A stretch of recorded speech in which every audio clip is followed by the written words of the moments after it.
Hello, everyone, and welcome to the Seahawks game recap. Rams versus Seahawks for week 11. And oh my God. Um, man, this is just, I, this happens every time. It's happened for the past like 4 weeks. It's just, why? Why do we have to blow leads? Literally, it's the most infuriating thing about this team. I don't understand. Now we're 6-4. We've got the 49ers in week 12. Then we got the Cowboys. Then we got the 49ers again. Like, these are the type of games we need to win. We needed this win badly because the rest of the schedule is just going to be a complete and utter mess if we lose. So, anyways, enough of me rambling because I'm going to get more heated. Let's recap this week 11 matchup, shall we? It wasn't a good one. It was the Rams winning 17-16. Let's start off with the Rams stats, shall we?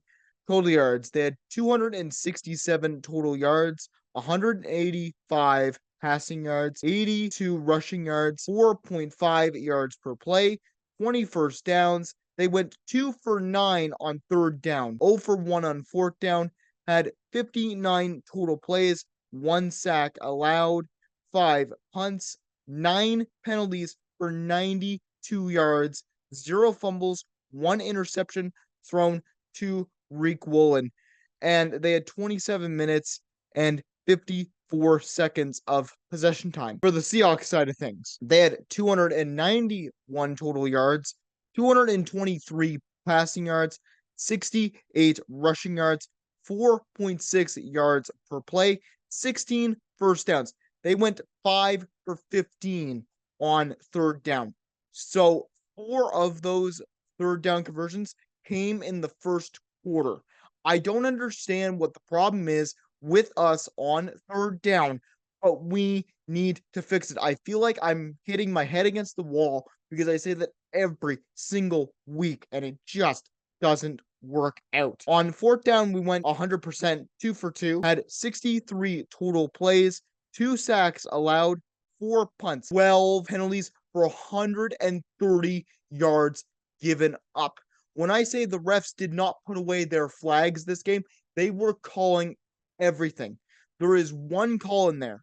There is one call in there where you can say that should not have been a call. That was the PI on Devin Witherspoon that gave Puka Nacua the touchdown to even get close to winning this game for the Rams. But other than that, all those penalties are pretty much warranted from the Seahawks. We just need to do better. We need to clean up these penalties because that literally cost us the game.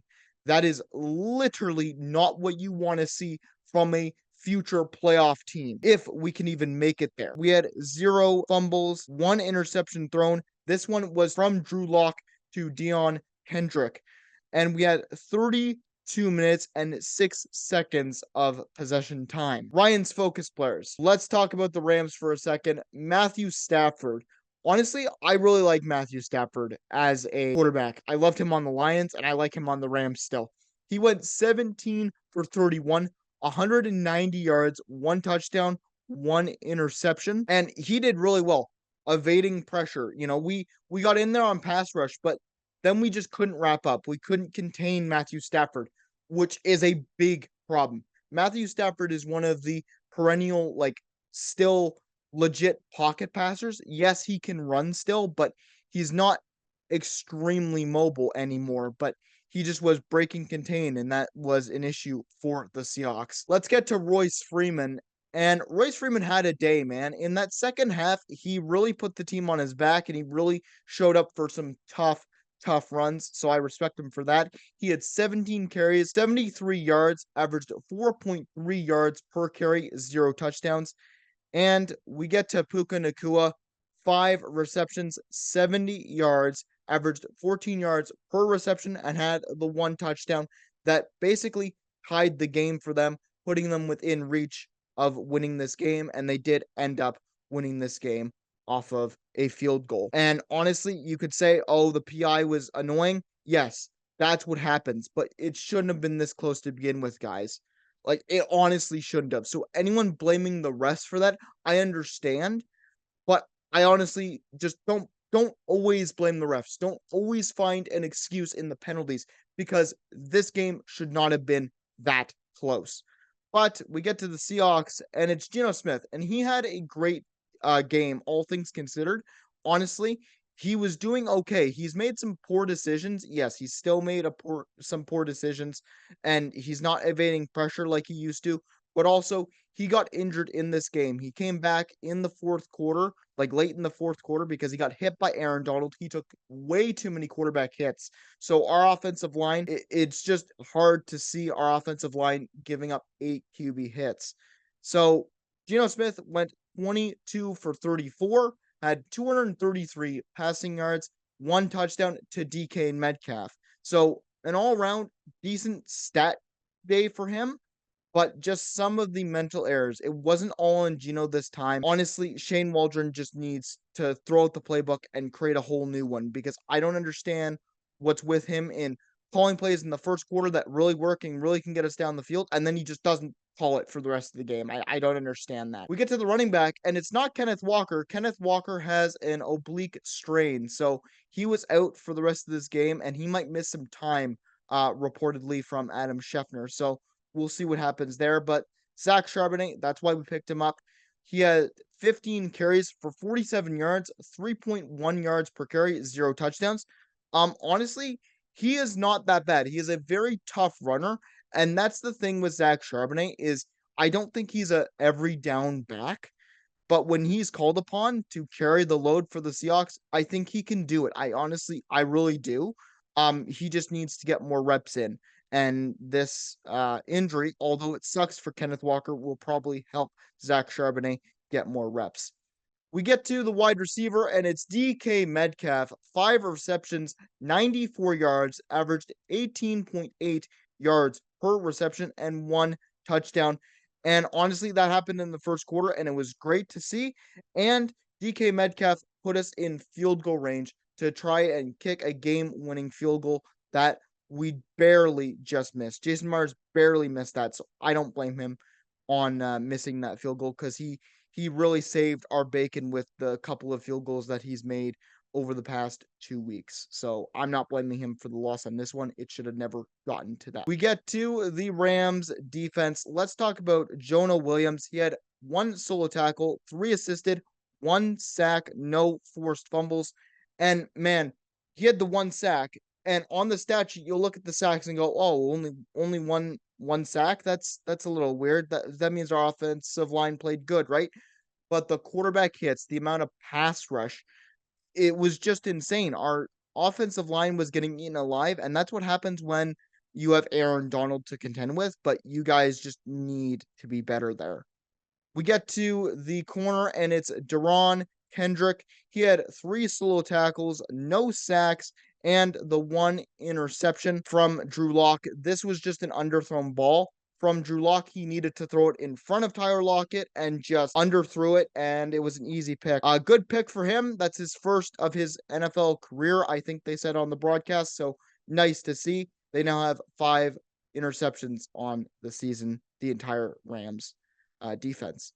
But I'm talking about the linebacker, and it's Ernest Jones. And man, like I said in the opener, I really like Ernest Jones. He's a tackling machine, and he really shows up in big plays. And he's been batting ball. He was batting balls at the line. He was breaking up passes. He was doing everything on the field. So he had 5 solo tackles, 7 assisted, half a sack, and no interceptions, but he was just a monster in this game. The Seahawks defense, and it's Jarran Reed. I gave it to Jarran Reed this time.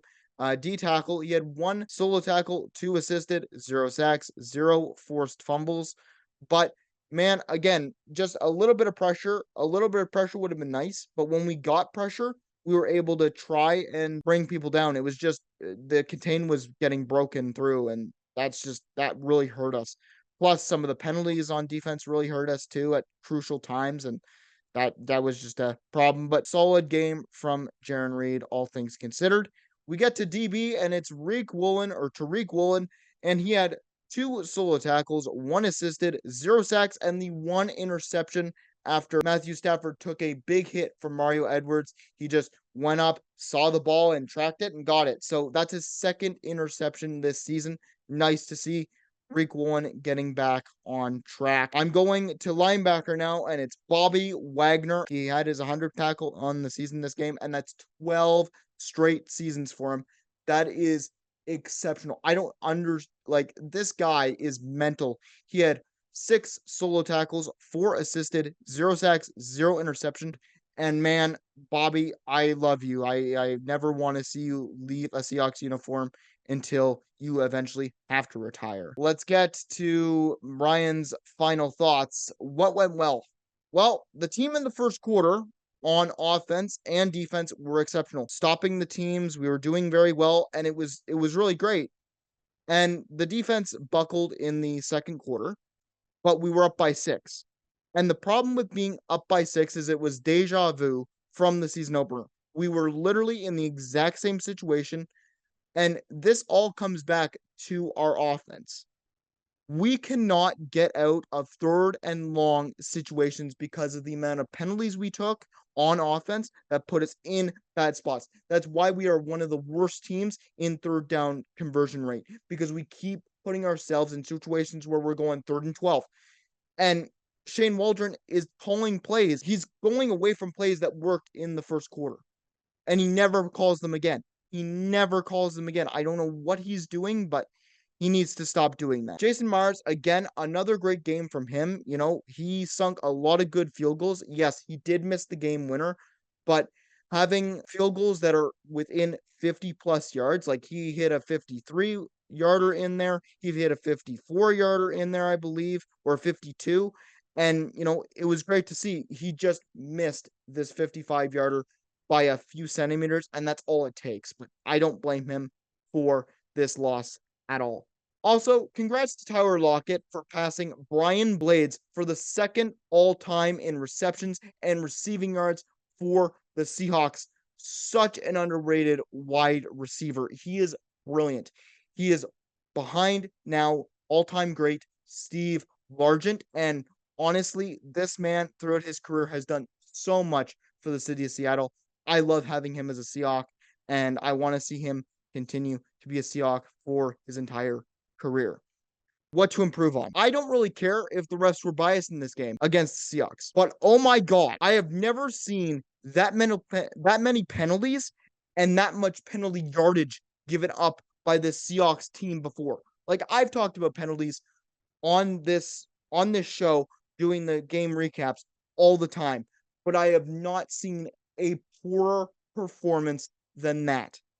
And it's at the most crucial times too, where we're just making these boneheaded mistakes. There is, again, one pass interference call where I could say, yeah, that's not pass interference. Puka Nacua tripped in the end zone and it was called on Devin Witherspoon. But one play should not make or break. That is not something that we should do. We shouldn't be scoring only 16 points against the LA Rams, who are 3-6 coming into the game, now 4-6 with this win. It's not okay. We need to be better than that. I think it's time to make a change at offensive coordinator. Nothing was working in that second half for the offense. Shane Waldron literally did not call any of the plays that were working in the first half. He literally went backwards. I believe we went 1 for 10 for 3rd downs in the second half. When you had four conversions on 3rd down in the first quarter of the game, and you go 5 for 15 to end the day, that's blasphemous. That is blasphemous. I cannot believe that. But my final thoughts. Good job for the Rams. They sweep the Seahawks in the divisional series this season, winning 2 out of the 2 games. You guys played your hearts out in the second half. Royce Freeman was really doing well, and you deserve this comeback win. That is the 8th time the Seahawks have blown a lead to lose a game just blown a lead. It's insane. 8th. That is tied with the most in the NFL from the Atlanta Falcons. That's insane. For the Seahawks, it's another loss.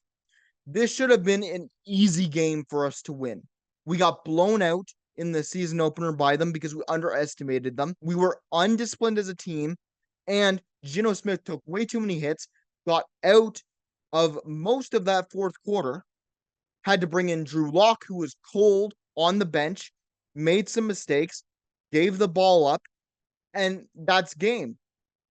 And Geno still came in the fourth quarter on the last drive of the game to put us in field goal range, and we just missed a field goal. Again, it's just how it is. This should have been an easy game for us to win.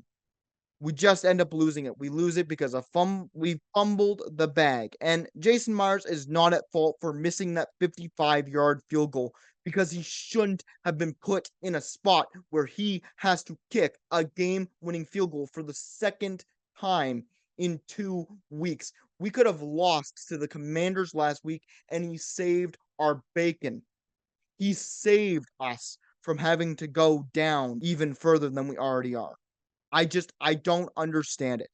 Shane Waldron, you need to be run through the ringer because these next guys coming up, you got the 49ers on Thursday Night Football, which I will be recapping, and then you've got the Cowboys on Thursday Night Football. Those are 2 short weeks for the next 2 weeks. You better be prepared to play because I see a performance like that against these 2 teams. There is no way you can go into the playoffs like this. You want to be a playoff team? Playoff teams don't score 16 points and have to rely on the defense to stop everything for your team. That's not how it works. You're going to get smacked in the playoffs if you do that.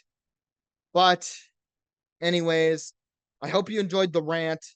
And this is Ryan Koki for the Seahawks game recap, signing off.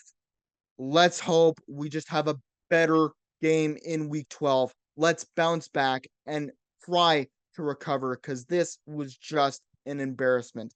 Anyways, enjoy the rest of your week, and I will see you on Saturday for News of the Week, episode 16.